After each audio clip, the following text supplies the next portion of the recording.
Welcome to episode 12 of Conversations on Modern Slavery. My name is Bryon Lippincott. I'm the head of communications at Free the Slaves and one of the co-hosts of this podcast.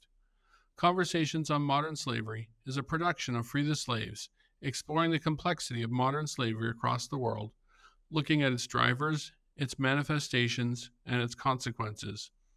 Featuring discussions about the latest research conducted by Free the Slaves and dialogues with eminent experts and frontline practitioners, this podcast seeks to amplify public awareness and galvanize action against modern slavery.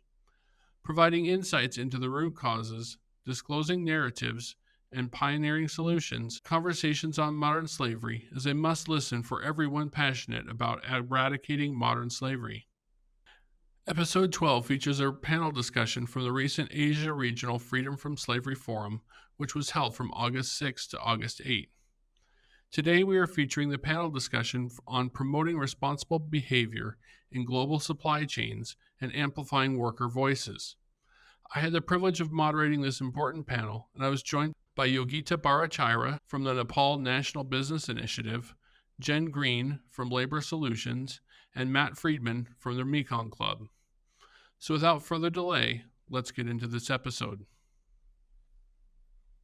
Now we are on to our transparency and accountability panel on responsible behavior in global supply chains and workers' voices, where we're exploring strategies for promoting transparency and accountability in the supply chains and discussing methods to ensure that products are not produced with exploitative practices. And moderating this panel is my great friend, Bryon. I'm so excited to introduce him. He's a creative genius, and we're so lucky to have him as the head of communications and digital engagement here at Free the Slaves. Before that, he ran his own creative agency specializing in strategic communication and media productions for NGOs in Asia. He's worked on messaging and content related to child vulnerability, anti-trafficking, HIV and AIDS, refugees, agriculture, poverty alleviation, community development, and education. Very impressively, he's also currently pursuing a PhD in peace building at Payap University in Chiang Mai, Thailand, and he is exploring the role of rhetoric and discourse in shaping peace and conflict in humanitarian, human rights, governance, and emerging technology sectors. So, Bryon, with that, over to you. Thank you, Davina, for that kind introduction. I'm grateful to be with all of you today. And I'd like to start with the introductions of our wonderful panel this afternoon. We have three eminent experts from the Asia region that we're going to discuss a variety of topics. But I wanted to just start with their introductions. So without further ado, I'll let them introduce themselves. Let's start with Yogita.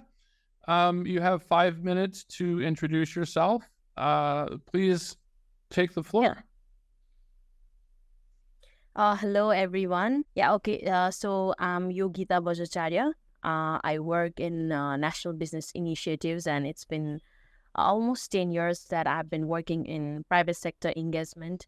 And it's been 5 years that I've been working in private sector engagement, particularly focusing on countering trafficking in person. And I've been engaged in providing technical leaderships for the activities related to private sector engagement in promotion of responsible business practices. And talking about national business initiatives, it is the organization established by 14 major Nepalese business associations, and we also have individual companies, and it established as a political organization in 2005. And NBI seeks to strengthen the role and capacity of Nepalese private sector to contribute in sustainable peace in Nepal. Our main motto is there can be no successful business without a successful society, and there can be no successful society without a successful business. So we have been engaging private sector in overall development of the overall society. And we do so by mobilizing the existing private sector bodies at the local and higher levels, generating new knowledge relating to private sector on software issues around peace, conflict, and development, and creating demand as well as support for the positive change in the society. Our vision is for the sustainable peace in Nepal through responsible socio-economic growth and we lead the responsible business movement for peaceful and prosperous Nepal. So some of the thematic areas that NBI has been engaged in and that we have been working on engaging the private sector is peace, security, and rule of law, responsible and sustainable business, and innovation and entrepreneurship. So that is a brief introduction. Thank you. Thank you so much, Yogita. I'm going to now turn to Jen. Jen, can you introduce yourself? Hi, yes, thanks, Bryon. Hi, everyone. I'm Jen Green. I'm Vice President for Partnerships and Advisory at Labor Solutions. I'm based in Jakarta, Indonesia. Labor Solutions is a tech company that kind of works within the employer-employee relationship to ensure that workers in global supply chains know their rights and have access to ways to exercise their rights. And we do that, through a variety of tools and, by connecting workers and their employers to the rest of the supply chain and to the rest of the ecosystem that's built to protect workers. We're very, kind of engaged. We work with over 70 brands and 2.5 million workers are active on our app today. And so we're, really excited to kind of talk about how technology particularly, but in general, how we can use accountability and transparency to improve workers' abilities to protect themselves and to access resources to be free of modern slavery. Amazing. Thank you so much for that great introduction. And last but not least, Matt, would you like to introduce yourself? Yes, thank you very much for the opportunity to be here today. I had a chance to look at the names of the people who are participants. There's a lot of people who kind of go back to 20 years ago that I knew them, and it's great to see their names. I've been working on this issue for about 35 years. I spent 17 years with USAID, posted in Nepal for 8 years, 5 years in Bangladesh, and 3 years in Thailand related to USAID, and then basically worked with the United Nations for 6 years, ran a large interagency project there. As part of that process, we came to realize that, there's a lot of people disenfranchised. The present number that everyone is using now is about 50 million. Out of the 50 million, 27 million would be forced labor. But as it relates to this topic, 82% of that would be associated with the private sector. So we're really talking about a lot of people that are associated with the private sector, and as a result of that, we have to be working with them. Another kind of interesting statistic is, according to the Trafficking in Persons report, about 130,000 people were identified as being helped last year out of modern slavery. That means that out of 50 million people, you have about 0.2% that are documented as being helped, less than 1%. So we really need to be identifying those groups we can work with in order to make a difference. And so my organization, the Mekong Club, works with the private sector. We are based in Hong Kong, and we have an approach where we work with the private sector in a positive, supportive, non-naming and shaming way. And how we do this is with an association model. We have an association that has about 60 companies associated with us. This includes banks, manufacturers, retailers, the hospitality sector. And we work with these organizations to help them to understand the issue of human trafficking, what they need to do, how to protect their business, and so forth. This particular group meets on a quarterly basis. So the respective working groups or sectors meet, and when they meet, they debate and discuss and identify what they feel is needed in order to address the issue. Based on that, they make suggestions to us, the Mekong Club, to develop trainings or tools or apps or whatever is needed in order to address the problem. We also have a baseline that we use when a company is onboarded to identify where a particular company is in their journey in addressing modern slavery. That baseline allows us to get a general sense of, are they raising awareness? Are they getting their leadership to understand the issue? Do they have risk assessment? Do they get into the supply chains? What are they doing? How are they doing it? Do they have grievance mechanisms? And based on that, if they don't have it, we help them to put these things in place. In addition to that, we provide a lot of training and consultation. If a company finds itself in a situation where they do an audit and they find modern slavery associated with it, we'll sit down with their legal people, sit down with their compliance people, and then work to do whatever is needed in order to address the issue. Another area that we're spending a lot more time on is working with suppliers, the factories themselves. A lot of the factories basically have these requirements not to have ILO indicators of modern slavery associated with them. But as a result of not really having education related to this, they don't really know what to do. And so what we're really trying to do in their language is provide training and so forth. So much what we're really trying to do is to offer kind of an opportunity to work with the private sector in a positive way to help them to understand that there are organizations like us that have the expertise and the understanding and the experience in order to give them the tools and the information and knowledge they need. And then if they run into an issue, we basically help them. The last thing I'll say is that a lot of people feel like it's really the NGOs, the United Nations, and the governments that are doing the work to address modern slavery. But within a lot of large corporations, you have risk assessment officers, you have compliance officers. These are people who do work like the NGOs, but within the companies. And what they basically do is to try to ensure that their supply chains, all the way down to the lowest level, are transparent, and there's accountability associated with it, which allows for them basically to protect their business. So by protecting the business to ensure there's no exploitation, at the same time, they're also protecting workers and supply chains as well. With that, I'll stop. Thank you very much. Thank you so much, Matt, for that concise introduction and for the background on how you guys engage with businesses. That's very helpful. As you'll see from, I guess, as you've heard from the different introductions today, each of our panelists has a different area of expertise.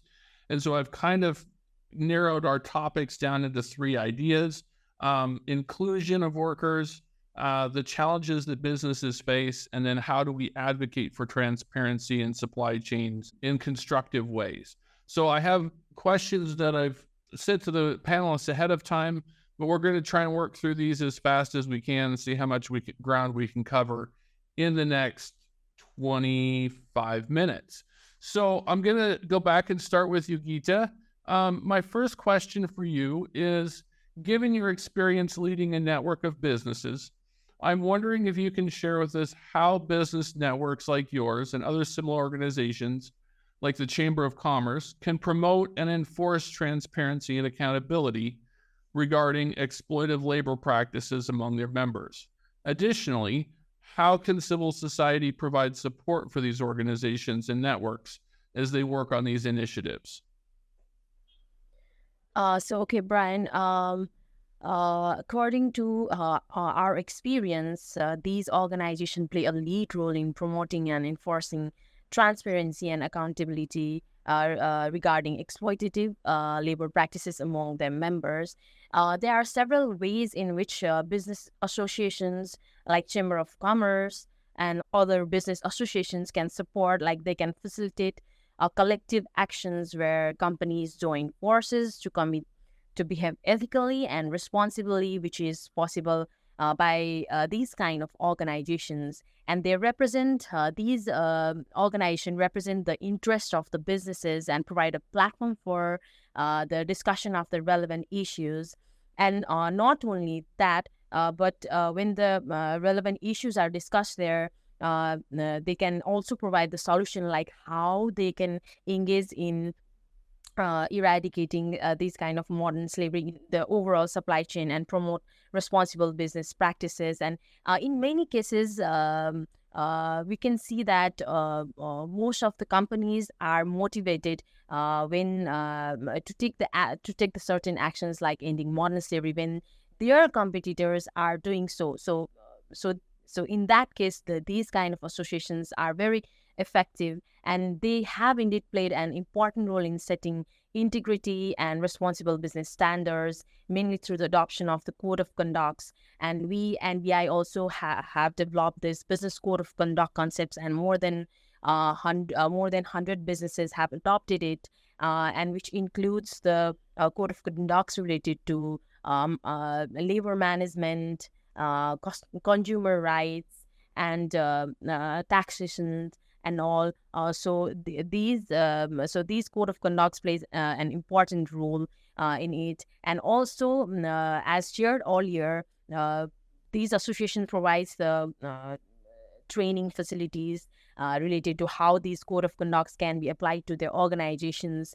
And we have also developed these tools related to how the responsible business practices can be applied to the businesses and provide training to them, make the risk assessment process and all, and identify the loopholes which are very risky area for this modern slavery. And we can identify through the risk assessment that where these exploitations are high in the overall value supply chain. So these kind of trainings we provide, and through these associations we reach out to the private sectors and provide them for the platform of gaining the knowledge and sharing. And also they suggest us what kind of tools will be more effective and according to the nature of the business, as our organization have business members from the multiple sector, like hospitality sector, there are MSMEs, there are trading, manufacturing sectors. But however, to date, the majority of the collective action approaches have been promoted by CSOs who have been playing an instrumental role in bringing together the private and public sectors, particularly in the developing countries, which has also been shown by the Transparency International in the study report 2010. And while the support of the CSOs is seen as an instrumental and important to bring more credibility in the process, business associations could play a bigger role when it comes to mobilizing the companies to collectively fight against modern slavery. And as I said earlier, NBI believes that there can be no successful business without successful society. So we have been promoting ethical and responsible business practices since its inception, and we have formed this Responsible Business Alliance Nepal network, which is a structured network of progressive businesses, and they have come together to promote and build joint initiatives with advanced social objectives as well as business development goals. And it is an informal, high-level strategic alliance of businesses to enhance sensitivity and engagement aimed at promoting responsible and sustainable business practices among companies operating in Nepal. And we provide trainings, awareness raising. Recently, we have provided programs to the businesses of majorly affected area from this trafficking, the role of the private sectors in combating trafficking in person, and what they can do, how they can engage, and also generated a commitment to act on it. And we have been expanding our RBN network throughout the country, and also develop this responsible business toolkit and providing trainings on it. So as you have said, so these business associations are very important for promoting this transparency and accountability regarding exploitative labor practices, and it will be more effective if they work collaboratively with the CSOs, like the organization NBI. Yeah. Excellent. Thank you so much for that. Now we're going to turn to Jen. As an organization focused on worker-centered engagement, can you describe worker-centered engagement as it relates to transparency in supply chains? I'm particularly interested in the effects of identifying exploitation in supply chains, where issues can lead to canceled contracts that force businesses to close and result in increased vulnerability of workers. So how do we engage this transparency and accountability process well from a worker-centered perspective that protects workers and not just companies' reputations? Great. Absolutely. Thanks, Bryon. So yes, I think, and as the other speakers have been kind of saying, there are many layers of protection kind of in this ecosystem that we're working in, right? So we have kind of workers themselves and their knowledge of their rights and ability to access remedies. We have, workplaces and employers. We have brands and industry associations. We have trade unions. We have governments. And then we have, kind of other kind of larger UN organizations and other types of large initiatives. And so what we kind of have here is a lot of different relationships that workers can look to for, that support that they need. the kind of tact that Labor Solutions took as a company was to say, look, a lot of these, audits, trade unions, brands, MSIs, are trying to kind of gather a lot of information from workers, but actually the workers' primary relationship is with their employer. So let's see how we can strengthen that relationship and push it towards responsible business practices so that that kind of becomes the hub around which we can reinforce good practices and collect data to help both workers know when things are not going well in their workplace and to help employers understand how to respect workers' rights. I think that there's, especially now where there's a lot of new legislation, a lot of standards, a lot of different types of audits and checklists and codes of conduct. And I think, these are all really important tools that we have.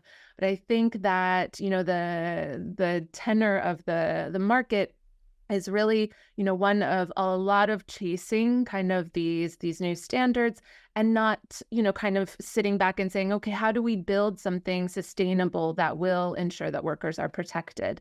And so in terms of, accountability and transparency, I think, we need to kind of think of workers, from their perspective and engage workers in a participatory way and say, what is most helpful to you?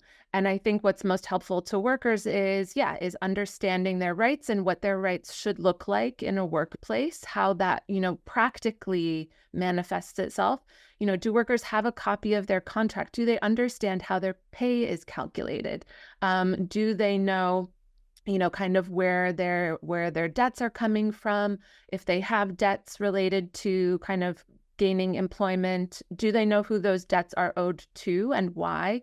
And often, especially when we're talking about vulnerable populations, whether that's internal or kind of international migrants, there's a lot of different actors that get involved. And the reason it's so difficult to unravel is because it's not just one recruitment agent that a worker will talk to, it's 5 recruitment agents. And it's only the kind of final one that talks to the company and that talks to the brand and that is really kind of vetted and checked. But actually, there's so many other kind of actors along the way that without workers knowing, how they should interact and what they should expect, that there's really, it's very difficult to actually kind of prevent a lot of this harm. So, I mean, we, as a company kind of take the role of making sure that employers who want to, kind of be up to speed on the best practices have that information. So we distill international regulations and standards, as well as, kind of regional and local, into kind of easier to understand small checklists, toolkits, and online learnings for corporate managers and also for workers. We also work with great organizations like Mekong Club and Just Good Work. Just Good Work is a nonprofit that has an app that helps workers before they even leave their home country to be recruited, to understand through video and through conversations with current workers what their new workplace might look like, what their accommodations will be like, what their pay will be, their take-home pay and not just their contract amount. And be able to explain that to their friends and family, which I think is also a really critical part. We have these support networks kind of in our home countries and in our communities. And one of the dangers, one of the reasons that migrant workers are so vulnerable is the loss of those support networks when they move somewhere new to take a job and they don't have someone that they trust in order to ask questions, to verify that the way that the terms that they're getting are reasonable, and things like that. And so, building back these networks through technology is a really easy way that we can, kind of support workers to say, I'm not sure that I'm comfortable with this. What is everyone else's terms? I didn't get paid on time. Is that going to be, the standard? What is my next, kind of pay period? And when will I, get that promotion or possibility of promotion that I was promised? All of these types of things. And so I think, there's a role for all of these actors. And I think an active role is required in all of these spaces to make sure that we're reaching out proactively, and we need to make sure that workplaces are safe and that workers have, both a way to keep their employers accountable, but also, have government resources, have CSOs, have other trade unions and other protections so that they can go outside and find answers to the questions that they need and find the resources and support. So yeah, I'll stop there for now. Thanks. Excellent. That's a very comprehensive answer. Thank you so much. I'm going to move quickly to Matt here. Matt, I appreciate what you said in your introduction about engaging businesses in a non-combative, non-shaming way. And so I wanted to kind of continue on with that. How do we, as a civil society community, as a movement against modern slavery, how do we advocate for transparency and accountability in ways that improve opportunities for collaboration and foster deeper, more respectful relationships between stakeholders, and avoid oversimplifying the issue and also casting blame or assuming ill intent on the part of different stakeholders? Great question. Well, when you stop and look at the private sector, there's different levels. They're the brands, the big companies that you see when you go to the malls, their names and so forth. And then those organizations have factories that they work with. Tier 1 would be where they assemble all of the items. And then Tier 2 is where the component parts come. And Tier 3 is basically where you have the raw materials. And so these supply chains are quite complex. And so when it comes to the brands, most of the major brands have the resources to be able to get the technical assistance to understand what they need to do in order to address modern slavery. But when it comes to the next level, the factories and the sub-factories and the sub-sub-factories, oftentimes they are held accountable for the ILO indicators of modern slavery and for audit regulations and so forth. But many of them don't really understand what it is that they're supposed to do. And so, for example, I was in Malaysia. I walked into a factory office and the manager had all the passports on the desk. And I said, "You can't have those passports. Why do you have them?" And he said, "Well, if I give it to the employees, they'll all run away." And I said, "That's exactly the reason why you can't have them." And he said, "Oh, well, that's kind of a Western thing. It's being kind of imposed from the West to the East. We do things differently here." And then I said, "Well, I heard that some of the employees were being slapped on the top of their head for basically, not working fast enough." "Oh, come on, that's a situation where, for the most part, we've been doing it this way for years. When I was 15 years old working in a factory, that's happened." So I had to sit down with this guy and have a conversation. And what I came to realize is that he really didn't understand what it was required in order to address the issue of modern slavery. He kind of knew, but he was afraid to ask questions because the moment he did that, he would out the fact that he didn't know much about this. So much of what I think is needed is for us not to wag a finger at the factories and say you're terrible, is to find a way of engaging with them, to sit down with them, to figure out what they know, what they don't know, and then offer training and awareness raising and say to them, a grievance mechanism isn't punitive. It's an opportunity for you to understand what it is that you need to know in a particular situation to improve your factory. It's a positive thing. So there is this kind of animosity that often exists between the private sector and the NGO world. Let's face it, it exists. And it's partly because the private sector doesn't understand and trust the NGO sector and vice versa.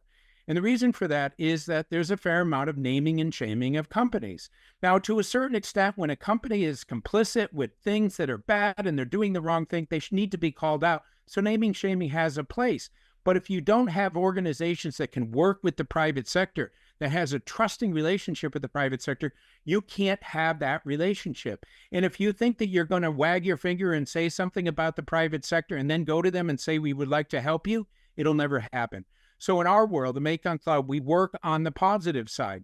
We accept the fact that companies do things and they do things wrong, but we also try to help them to understand the rationale and the reason for doing these things, because by them protecting their business, it'll ensure that they get more business. And by doing that at the same time, they're protecting workers. And so what we're really trying to do is to say it's a win-win. You protect your business, you protect the workers, everyone's happy, and you're in compliance with what you need to be. So the bottom line I'm trying to say here is that We have to make sure that we have access to the factories and the sub-factories.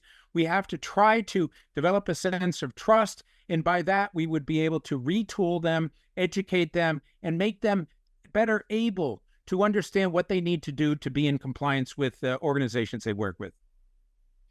Awesome. Thank you so much. That was an excellent, concise answer. So we have, by my clock, 8 minutes. So we're going to go to, I have one more question for each of you, but this is going to have to be a speed round. So 2-minute answers. I'll start with Yogita first. Can you talk a little bit about the challenges that businesses in Nepal are facing as they attempt to eliminate exploitation from their supply chains and from their workplaces? Okay. Thank you for the question again. So the major challenges that the businesses of Nepal face here is, as Matt said, shared earlier, it is the lack of acknowledgement. Like these private businesses do not know that they do not have the rationale of doing these things, that they do not know what they have been actually doing, and they are the exploitation that they contribute directly, indirectly. So that is the major problem that has been creating, and also more than 50% of the businesses comes from informal sector, and there is no proper regulatory body that which can be which can be formalized, and which are need to be punished for doing their business correctly and eliminating these kind of activities. And also, not only that, more than 95% of MSMEs, there are more than 95% of businesses are MSMEs, and they are having the problem to survive their business. So they do not take these as the important issues. So the problem starts from the lack of acknowledgement, and also we can take the example of the RBN members that we have. Like even they try to apply the responsible business practices tool in their organization by developing their policies, like implementing their proper procurement policies and all. They are not being able to implement it because lower the line, the suppliers which provide their raw materials, that they cannot maintain it.